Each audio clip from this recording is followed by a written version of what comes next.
भैया ये क्या कर रहे थे? इनके इशारे का मतलब मेरे कुछ समझ में नहीं आया। भैया बहुत नेक इंसान है मेरे भाई, बहुत समझदार हैं। जाते जाते भैया तीनों लोग से भैया नमन किए। नमन करने के बाद भैया अपने वतन को चले गए। जब ऊपर हाथ किए भैया आकाश, नीचे पाताल, बीच में लोग भैया। मुट्ठी का मतलब भैया छिट जल पावक गगन समीर, ये पांचों पद से बनी शरीर। भैया सबको अदा किए, अदा करने के बाद भैया आवाज सुनी भैया। मेरे भाई प्रमोद, भैया आज मेरी बहन अपने ससुराल चली गई। आज मेरे सर का बोझ हल्का हो गया मेरे भाई। लेकिन अभी एक काम बाकी है भैया। मैंने माँ जी से 1 हफ्ते का समय लिया हूँ। आइए हम दोनों कहीं न कहीं से पैसे की व्यवस्था करके उनके घर पहुँचाना है मेरे भाई। चलिए मेरे भाई।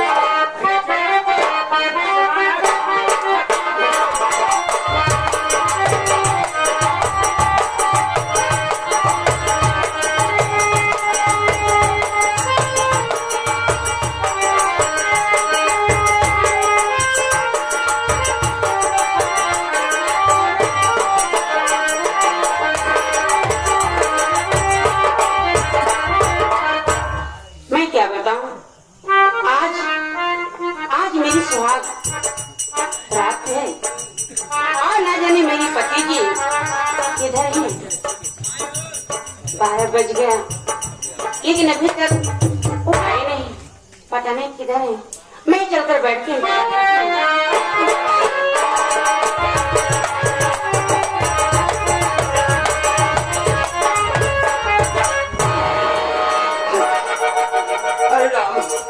अरे राम, कैसे होई भैया?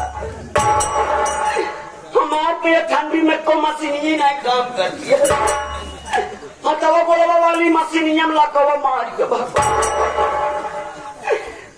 पहलवान साहब, हमारी इज्जत पानी बचाया। हम तो की लंगोटा लेगा। हे भगवती माई, हे काली माई, हमारी इज्जत पानी लिया।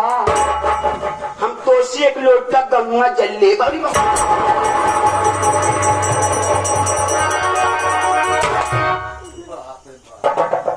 हमारे मायू काम सा बड़बड़ाई तो इतनी मोटवार सकड़ी लगवा खटखटाई कहा यार।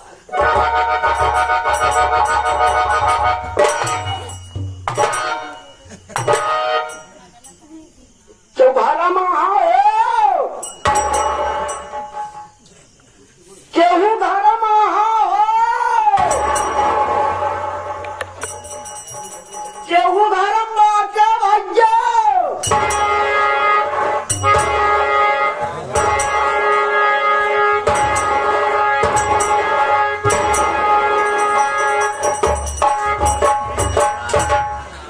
स्वामी जी, ये आप क्या कर रहे हो? ये आपका धर्म नहीं है। आप पागल है क्या?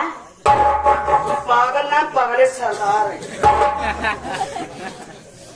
ये आपका धर्म नहीं है, ये मेरा कर्तव्य है, मेरा धर्म है कि मैं आपकी सेवा करूं। मैं आपकी पाँव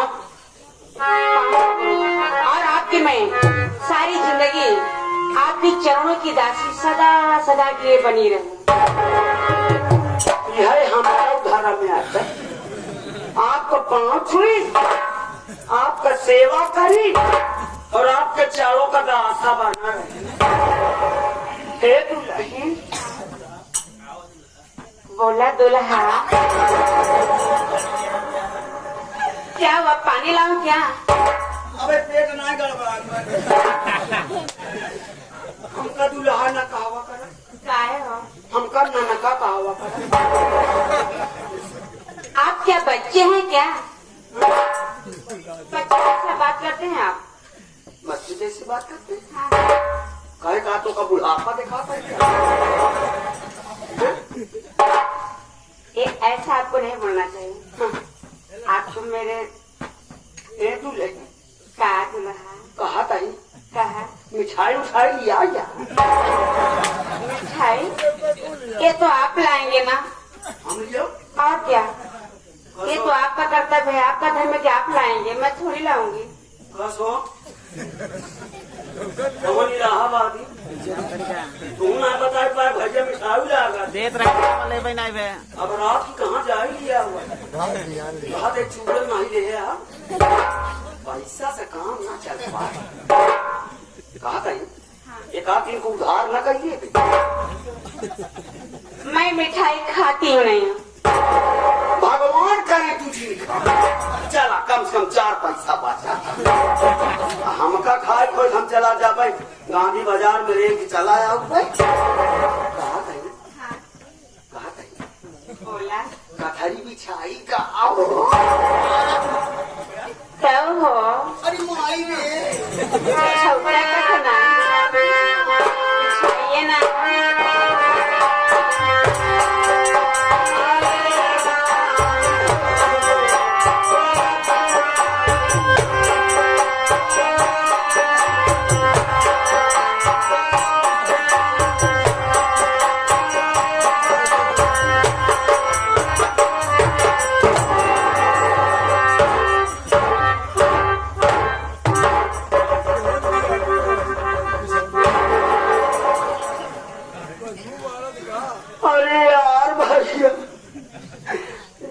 जल्दी में अपने भांसवा वाली कथरिया लेके आया मार सरवा ही मुँहते बयान झाराती वक़्त हो था ही ना का अब नहीं मोदरिया कुछ बोल पहले करेंगे इनका औलाद तब कथरी में अपन भूइये मोल किया भाई ए तोर नाम का बरे हमारा नाम सपना बा। तो है ना सपना हाँ। हमारा नाम भोला नाम पागल है। स्वामी आप इतने अच्छे हैं इतने क्यूट हैं ये आपका नाम भोला ये पागल कौन रख दिया है? हमारा नाम हमारे माइंड खराब कर पूछे ही कर चुप रहो। माई की कहा गरियावत है माई की गाड़ी ना दे चाहे गाड़ी ना दे चाहिए ये गंदी बात है। अच्छी बात ना है नहीं नहीं तो हमका अच्छी गंदी बात आप इनका का पता कोई गुजरी का उन्हें किसी का बा धारा चबाए ना तो आए ना जाना हमका तो धारा चबाए ना बहुत होना ही साल हमका बता दे नहीं सुधर जाबू ठीक है ना सुधर खुदे भोगबू हमसे खा पाई हमका छोड़ के जाबू आए हो हम सारी जिंदगी छोड़ के ना जाते हैं जाबू तो न जानते हम जा पाए ना कर हम जाएंगे हम जा पाए ना कर हम ना जा तो छोड़ तू छोड़ के चली जाबू तो मैं चला जाता कहाँ जाबा हम चला जा नहीं हम तो छोड़ के जाए ना देवे के तुम हम बिजली तार पकड़ के मर गए हम तो है मरे ना देवे। हाँ हाँ तो कछु ले ही कारे ये अब तो मैं आपकी हो गई हूँ आपकी जहाँ इच्छा करे तहाँ छू लीजिए। ये पहलवान साहब हमारी इच्छा कहाँ कही कर रहा बढ़िया इच्छा के लगे हाथ लग जाया भगवान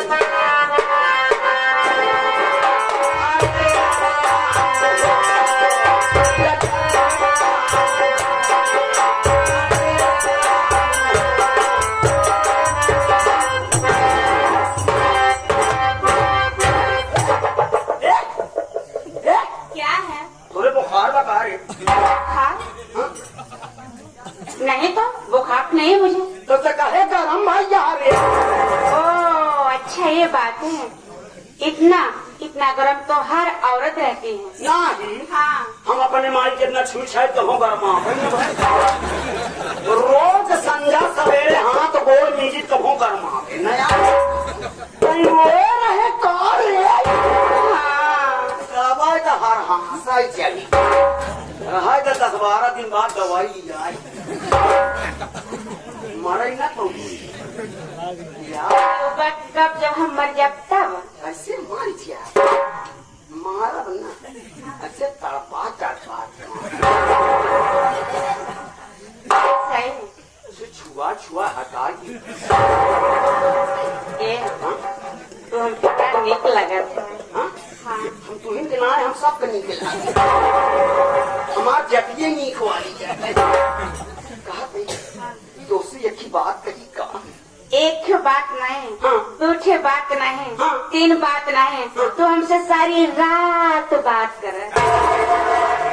हम सारी रात हम ही न पहुँच हमारे हम भाई ज्यादा लागा था हम एक बात कर रब पसंद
जैसे बांसे का पास कहीं बड़ी निक के बाकी रे तो हम बड़ा निक लगत है वो हमका तैयार याद तक के हुआ अच्छा कहा मारे हमारे माई गुजरी नाव बर्बाद कर दिया है हमका छोड़ के जाऊंगी ना जब हो हमारे माई हमका पगल हम तो थोड़ा का तार माई का थे वो चाहे जन्मन तो कहा तो सिर्फ प्यार दुलार से कहा था प्यार दुलार से लड़कियों का नाम है खराब देखो कुछ दिन खराब कर कहा बोला चला बोला ली हो कहाँ उलरी हो? कहाँ हो लड़के? तेरी जवाब पानी रहा बाहर। क्या कहते? वहाँ कहाँ जा आपकी हाला पकड़ोल हाँ जा। हम यहाँ आप पे तो कह रहे ना पौने इलाहाबाद लेके चला जाए। हाँ आप तक पहने जहाँ आप कह दिए बगा हम यहाँ पर चली जाओ यहाँ बिछाए तो वहाँ का एहमुलाओ उमर जिन जाए काहे हो? काहे हो उन्हें सारे में घेरा है हम न जाबे। चल कौन कहती हो लड़ते हम तुम्हारे बाएं तू ही कहती हो लड़ा एक ही सारंग का देला बच्चा तू लागे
Yes.